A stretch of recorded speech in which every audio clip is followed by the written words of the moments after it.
आज की इस वीडियो में हम एनबीसीसी इंडिया लिमिटेड की Q2 और H1 FY26 अर्निंग्स कॉल का गहराई से विश्लेषण करेंगे। यह तिमाही एनबीसीसी के लिए बेहद मजबूत रही है, जहां कंपनी ने न सिर्फ अपने टॉप लाइन और बॉटम लाइन में शानदार वृद्धि दिखाई है, बल्कि अपने फ्यूचर ग्रोथ रोडमैप को भी बहुत स्पष्ट तरीके से इन्वेस्टर्स के सामने रखा है। मैनेजमेंट कमेंट्री से यह साफ झलकता है कि एनबीसीसी एक मल्टी ईयर एग्जीक्यूशन और रीडेवलपमेंट साइकिल में प्रवेश कर चुका है। Q2 FY26 में एनबीसीसी की स्टैंडअलोन टोटल इनकम लगभग 2,225 रुपए करोड़ रही, जबकि कंसोलिडेटेड बेसिस पर इनकम 3,017 रुपए करोड़ तक पहुंच गई, जो साल दर साल करीब 20% की वृद्धि दर्शाती है। स्टैंडअलोन पैट 173 रुपए करोड़ रहा, जिसमें लगभग 40% की एनुअल ग्रोथ दर्ज की गई। वहीं कंसोलिडेटेड पैट 157 रुपए करोड़ रहा, जो 25% यूवाई ग्रोथ को दर्शाता है। मैनेजमेंट ने बताया कि एबिटा मार्जिन में क्वार्टर ऑन क्वार्टर थोड़ी नरमी आई है, जिसका मुख्य कारण रियल एस्टेट और आम्रपाली प्रोजेक्ट्स से मार्केटिंग फीस का अस्थायी रूप से कम योगदान रहा, लेकिन ईयर ऑन ईयर बेसिस पर मार्जिन्स में सुधार बना हुआ है। ऑर्डर बुक की बात करें तो एनबीसीसी का स्टैंडअलोन ऑर्डर बुक 1,12,000 रुपए करोड़ और कंसोलिडेटेड ऑर्डर बुक 1,28,000 रुपए करोड़ के मजबूत स्तर पर खड़ा है। Q2 FY26 में कंपनी ने 6,800 रुपए करोड़ का नया बिजनेस सिक्योर किया, जिससे H1 FY26 में कुल सिक्योर्ड बिजनेस 10,000 रुपए करोड़ तक पहुंच गया। मैनेजमेंट ने यह भी बताया कि H2 में मिनिमम 10,000 रुपए से 12,000 रुपए करोड़ के एडिशनल वर्क्स अवार्ड होने की उम्मीद है, जिससे फुल ईयर ऑर्डर इनफ्लो काफी मजबूत रहने की संभावना है।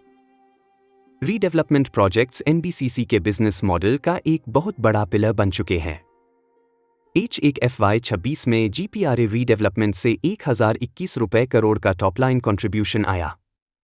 नेताजी नगर प्रोजेक्ट का पहला फेज, जिसकी वैल्यू 1,450 रुपए करोड़ है, लगभग 93% कंप्लीट हो चुका है और उसी क्लस्टर में 2,000 रुपए करोड़ से अधिक के नए प्रोजेक्ट्स पाइपलाइन में हैं। सरोजिनी नगर रीडेवलपमेंट भी बड़े पैमाने पर आगे बढ़ रहा है, जहां लगभग 8,000 रुपए करोड़ के 10 पैकेजेस पर काम चल रहा है और आगे 5,000 रुपए करोड़ के एडिशनल अवार्ड्स पाइपलाइन में हैं। आम्रपाली स्टॉल प्रोजेक्ट्स एनबीसीसी की एग्जीक्यूशन कैपेबिलिटी का सबसे बड़ा उदाहरण बन चुके हैं। H1 FY26 में आम्रपाली प्रोजेक्ट्स से 1,054 रुपए करोड़ का टॉपलाइन कंट्रीब्यूशन आया। फेज 1 में एनबीसीसी लगभग 24 में से 23 प्रोजेक्ट्स कंप्लीट कर चुका है और करीब 30,000 हाउसिंग यूनिट्स हैंडओवर हो चुकी हैं।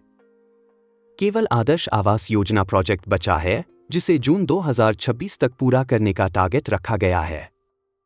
फेज 2 में लगभग 17,000 रुपए करोड़ की सेल्स पोटेंशियल और 12,000 रुपए करोड़ की कंस्ट्रक्शन कॉस्ट वाले पैकेजेस शुरू हो चुके हैं, जिनका आने वाले क्वार्टर्स में टॉपलाइन और प्रॉफिटेबिलिटी पर मीनिंगफुल इम्पैक्ट देखने को मिलेगा।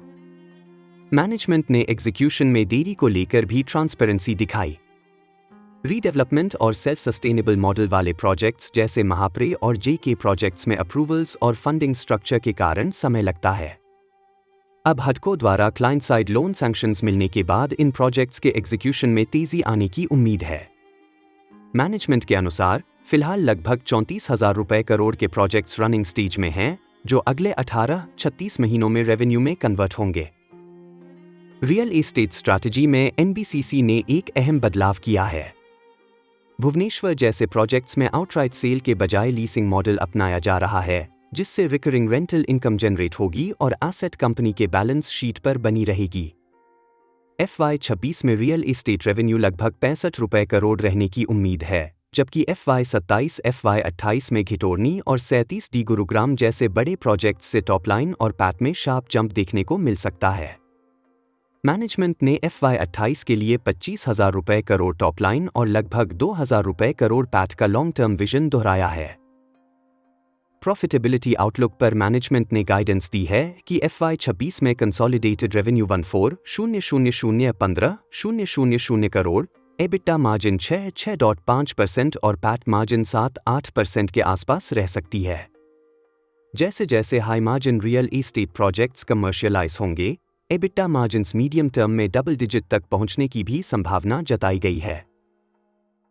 कुल मिलाकर एनबीसीसी की Q2 H1 FY26 कॉल यह स्पष्ट संकेत देती है कि कंपनी एक strong execution pipeline, massive order book और मल्टी-ईयर रीडेवलपमेंट अपॉर्चुनिटी के साथ आगे बढ़ रही है।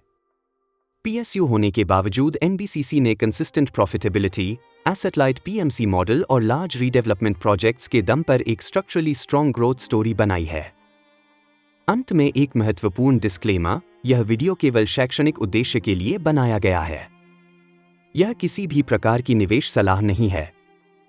निवेश से पहले कृपया SEBI रजिस्टर्ड इन्वेस्टमेंट एडवाइजर से सलाह अवश्य लें।